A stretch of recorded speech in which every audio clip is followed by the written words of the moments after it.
आज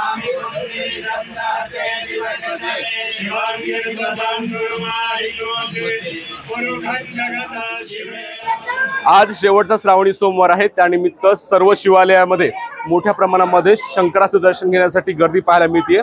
8वे ज्योतिर्लिंग असलेल्या औंढा नागनाथ मंदिरात सुद्धा मोठ्या प्रमाणामध्ये भक्तांची गर्दी आजच्या दिवशी पाहायला मिळते। मध्यरात्री प्रशासकीय पूजा झाल्यानंतर औंढा नागनाथ मंदिराचे दरवाजे भक्तांच्या दर्शनासाठी खुले करण्यात आले होते।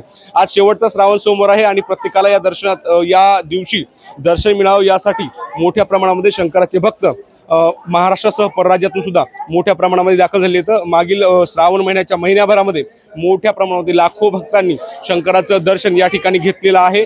आजच्या दिवशी एक वेगळं महत्त्व असते, कारण आज श्रावण सोमवार आहे, शेवटचा श्रावण सोमवार आहे। त्यामुळे आपल्या मनातील काही इच्छा वगैरे असतील, देवाकडे काही साकडं असेल तर ते मागण्यासाठी मोठ्या प्रमाणामध्ये ही गर्दी आपल्याला पाहायला मिळत असते। मोठ्या प्रमाणामध्ये कावड यात्रा सुद्धा आजच्या दिवशी या ठिकाणी दाखल होत असतात आणि त्यामुळे आजच्या दिवसाचं दर्शनाचं महत्त्व सुद्धा मोठं आहे। या मंदिरामध्ये जे दर्शन घ्यायचे शंकराचं शिवलिंग जे आहे ते गाभाऱ्यात आहे, त्यामुळे काहीसा वेळ लागतोय। मागील 3 ते 4 तासापासून भक्तांना रांगेत थांबल्याच्या नंतर हे दर्शन घ्यायला मिळते, त्यामुळे काहीसा विलंब जरी लागत असला तरी शंकराचं दर्शन मिळते।